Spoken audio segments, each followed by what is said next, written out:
What's up, everybody? It's your favorite show, Get a Bucket. I'm your host, Trey, and as usual, I hope you're all having a wonderful, wonderful day. This topic is not going to be my favorite one, because as a Laker fan, I got to talk about our quote-unquote rival, meaning the Boston Celtics. But it hurts because I don't see my Lakers really doing much of anything this season. Next season? Oh, enough about us. Celtics, I actually view their contender status as a strong contender. There were 3 games that took place. We got the Celtics versus the Mavs, Celtics versus the Cavs, and then the Celtics versus the Spurs. They went 2-1 during that spell. And keep in mind, too, Jaylen Brown didn't play versus the Spurs. Now, they dominated against the Mavs, which they're supposed to do. Mavs at the bottom of the barrel, essentially, especially in the West. We expect that to happen, right? The thing is, I expected it to happen even without Jayson Tatum coming back. But Jayson Tatum came back. Like on one of my last videos, I stated I could see the 76ers beating the Celtics. There's still a world where that happens, to be clear. It just gets a little trickier now, especially if JT can remain healthy and do some things. They played against the Cavs. I was expecting a competitive game, win or lose, right? They ended up winning by 11 points. Against the Spurs, they ended up losing, I want to say, by like 11, 9. But keep in mind, again, Jaylen Brown gets ejected after 2 back-to-back technicals. But at that point in time, the game was tied. And the experience, I would lean to the Celtics. So, when I'm looking at this team, I do see a contender. Reason why? We got Jaylen Brown as the one option, right? On a championship team. He's an MVP candidate. He's already won finals MVP. We know who Jaylen Brown is. He's literally one of the better players in the game, top 10 player in the league. Derrick White, he's a certified third option. Like when I'm thinking third options on a championship team, Bladau, he's that guy. He can defend. He can score. He can play make. At a respectable clip. So because of that, and we've seen it time and time again, whether we're talking about NBA, whether it's regular season, playoffs, hell, we can talk about the Olympics. He's shown his value. So he's the third option. He's been like this for quite some time. Peyton Pritchard, 6th man of the year. Could be it this year, too. I think he started too many games. But he has that capability. We've seen him hit some 30 balls. We've seen him mess up even my Lakers. Man, solid. They got Nikola Vucevic, who's a stretch 5 with playmaking ability and rebounding. Yeah, they lost him for a month because he fractured his hand. We'll give you that. All right, but he's supposed to come back. Neemias Queta, energy guy. Love him. Good big. Quality big. Should he get like a pay increase? I don't know. But he's not a premier big. He's just a quality big, though. Same with Hugo Gonzalez. Energy role player. Should you pay him a lot of money? Debatable. I wouldn't mind him on my squad personally. Good player. But he fits in with their mold. Jordan Walsh, I understand Jordan has fallen out of the rotation a little bit. Still, he is a defensive pest. We're talking about somebody who could be one of the better perimeter defenders in the NBA before long. Like when I think about it, him, Amin Thompson, Carter Bryant, Scotty Barnes, like all those guys, they are premier defenders. They can guard virtually 1 through 5s. At least in ideal. Definitely 1 through 4s. Because 5s require height. Like Wemby, I don't know if they guard Wemby. But they can do something. They can at least try. That's why I see Jordan Walsh. So I expect him to get back into the rotation at some point in time, especially if his offense comes up. Sam Hauser, 3-point shooter. They have a bunch of what they need, ladies and gentlemen, to become contenders. Only thing I have not mentioned is a second option. And that's where we got to look at Jayson Tatum. Can he return and prove to be a second option?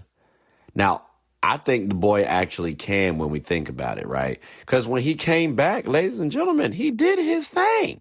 Let's pull up some of his stats real quick and just throw these out right fast. In his debut game this season, playing 27 minutes, he gave 15 points, 7 assists, 12 rebounds. That's not bad. Next game, 20 points, 2 assists, 3 rebounds. A little bit of a dip. All right, cool. We don't got to talk about the efficiency right now. Just knowing the fact that he getting out there, that's what matters. How about against the Spurs? 24 points, 2 assists, 5 rebounds. I'm seeing the second option form up. If he can't get to a definitive second option, which is in question, you do have Derrick White who can give you second option vibes. But you need a solidified second option, in my personal opinion. The East is still a little open, but you got some teams across the board that may be able to make some things shake. For example, the Pistons. They're defensive minded. They got youth. It goes Cade, then who? That's the problem for the Pistons. So I think the Celtics could actually get past the Pistons because they have enough offense, they have enough defense, and the Pistons are still looking for that next person outside of Cade. Jaylen Brown has been a problem, but again, someone like Cade can go up against him. So I would like to see the Pistons versus Celtics. I might lean Celtics, especially if Jayson Tatum has proven to be a second option by the time playoffs rolls around. The Knicks, this is your time to get that redemption, right? As the Celtics, so y'all did lose last year. I have to question whether or not if Cat can dominate. If he can dominate, this makes things a lot interesting, a lot more interesting. I don't know if he's going to be able to dominate the Celtics, though. And then my question is, who has the better depth? We could argue both teams. I might lean Celtics on this one, but again, if JT is playing like a second option, respectfully, the best player on the floor is Jaylen Brown. I like Jaylen Brown over Jalen Brunson personally. I don't know about y'all, but I do. So I favor them over the Knicks. How about against the Cavs? I don't believe in the Cavs personally. Let's just say that off top. But we got Donovan Mitchell. He's still not the best player on the floor. Jaylen Brown is. Matter of fact, Donovan Mitchell not even the best two guard. He hasn't been the best two guard for quite some time, for quite some years. Then we got James Harden. Do you believe in James Harden? I don't. I think Derrick White can actually guard James Harden. Same with Jaylen Brown. And they both can guard Donovan Mitchell. I don't think those two can guard Derrick White and Jaylen Brown. And then we got to talk about matchups like Jared Allen versus Vuce or even Kata, because those matter. I think Vuce can still get the better of Jared Allen, and I think Kata can match what Jared Allen does. What's going to be the tipping? Yeah, what's going to tip the scales in the Cavs' favor is if Evan Mobley can be the best player, and I've said that for a while now. Until he becomes the best player, I don't believe in the Cavs. How about the 76ers? Because, again, I did say that there's a world where they can beat the Celtics. Is Embiid healthy? And is he the best player on the floor? Because that could very well happen. Both situations. Have we seen him be fully healthy? No. But have we seen him be the best player on the floor? Yes, we have, actually. So if both of those things hold up, I think the 76ers have an excellent chance. Not to mention, will Maxey be able to dominate Derrick White? Is there a world where that could happen? Yes, because again, Tyrese Maxey is a pretty good point guard. I got him at number 6 right now, but that's because of youth. Holler at me next season where I might move him up in the rankings in terms of point guards. And then my question is, who's going to be the third option for the 76ers? Because they could have a rotating cast of players. You could have Paul George be your third option, Kelly Oubre be your third option, VJ Edgecombe be your third option. They have a bunch of players, but again, a lot is banking on health. If Tatum is still healthy, if he's still playing like a second option, can he do that? If Joel Embiid is healthy, that series is going to go it should be pretty decent. But again, I might lean Celtics, even though I can still see a world where the 76ers win. How about the Thunder? For this one, it's going to come down to who has the better coaching. Because now we're talking about, can the Celtics actually win a championship? They can get to the finals. I genuinely believe that. At minimum, they can get to the Eastern Conference Finals. I genuinely believe that. But can they win the finals? That's the question. Can they beat a team like OKC? And I think better coaching is going to have to come into the mix. Who's the better coach? OKC or Celtics? And then Jayson Tatum versus Jalen Williams. Because it's not like J-Dub ain't been injured himself with that hamstring injury. So which second option actually pops back up? That's the question. Because we got two MVPs battling out for one another. And then things like rebounds and free throws. Those are going to be the battles because that's where execution lies. See, these teams are good offensively and defensively. So I'm expecting the little things to make the difference stand out. How about the Nuggets? We got JB or Jokic.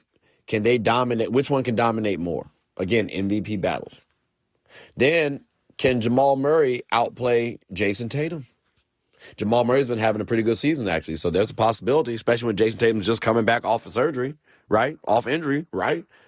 But if Jamal can't, because again, we got someone like Derrick White out there hooping, he can defend. So if he can't dominate his matchup, well, Celtics might have an easier time in winning. And let's also not forget, too, Aaron Gordon, he hasn't been playing that much, so he's been dealing with the injury himself. So would he be able to come back and outclass someone like Derrick White? Those are the third options right there, ladies and gentlemen. So if they're hustle plays, who can out-hustle the other? AG, who's been injured, or Derrick White, who's known to be a hustler? I might lean Celtics. So again, they can beat the Nuggets. Spurs, we just saw what happened. That was a close one. Celtics bigs, can they battle the Spurs bigs? I think they can. Can JB dominate the Spurs guard play? I think he can. Because in that time that he was playing, he had about 7 assists, double-digit points. That's not bad. Can the Spurs execute enough? They got a young, talented team. Don't get me wrong. Coaching will matter as well, too. But some of these things factor in. But again, it does circle back to if Jayson Tatum is healthy and is a second option, this Celtics team is a complete team, and I think they have the experience to get over that hump versus the Spurs, even though the Spurs have Wemby. But the Celtics have enough talent surrounding Jaylen Brown. So that might be enough to get the job done. How about a team like the Rockets? I want to see Jaylen Brown versus Amen Thompson, specifically Amen guarding Jaylen Brown. I think Amen's one of the better defenders in the game. Can KD dominate Jayson Tatum? Because there's got to be some sort of like chip on your shoulder if I'm Kevin Durant every time I play against the Celtics. Especially, and this would be a fun matchup to watch too, because we saw this in the regular season or playoffs a couple of years ago where the Celtics put belt to tail on the Nets with KD on it, right? We hear that. We know about the coaching changes and how Ime Udoka is now the head coach of the Rockets. So I would personally love to see this matchup. I really would. Who wins? This is actually a toss-up for me because I do like the Rockets in this matchup. I do. I really, truly do. Could the Celtics win, though? Yes, they could. But if Sengun isn't dominating, that's going to help out the Celtics. But to be clear, he could actually dominate in this matchup because they're going to be focused on KD, right? Like there's enough focus to draw the attention elsewhere. We know what KD's going to do. He has help now. So I'd love to see this matchup. How about the Wolves? I think the battle of the top two guards in the NBA would commence. We got Jaylen Brown versus Ant-Man. That should be a good little wash right there. But Jayson Tatum, who again coming off injury, versus Julius Randle.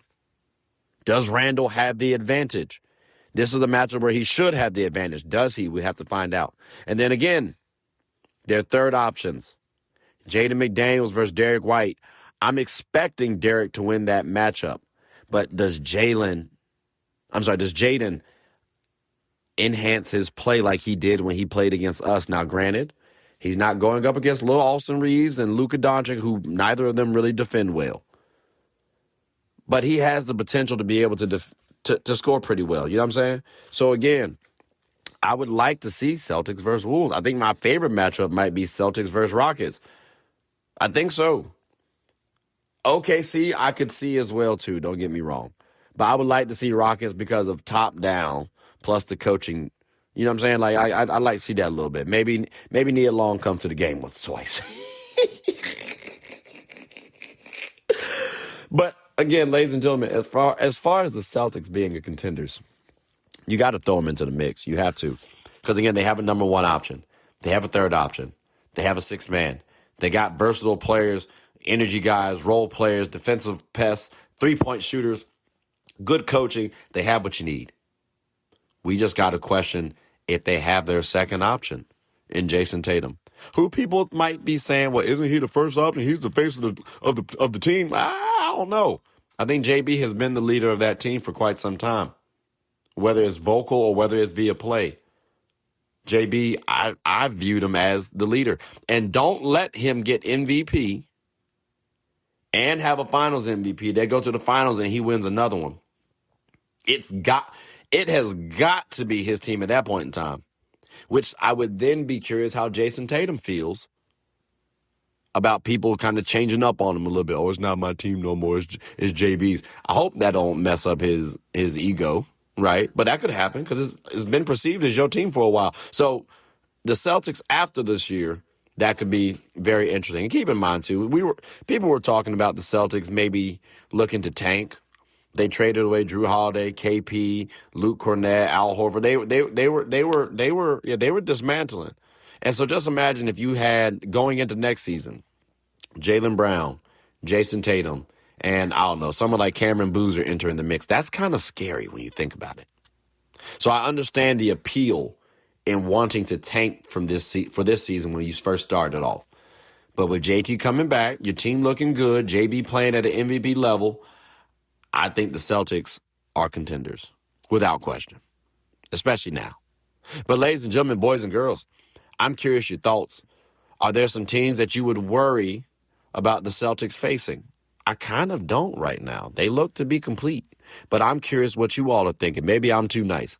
But please make sure to like, subscribe, comment, tell anyone who's anyone about the show. My name is Trey. I'm the host of Get a Bucket. I hope you are all having a good one. Take care.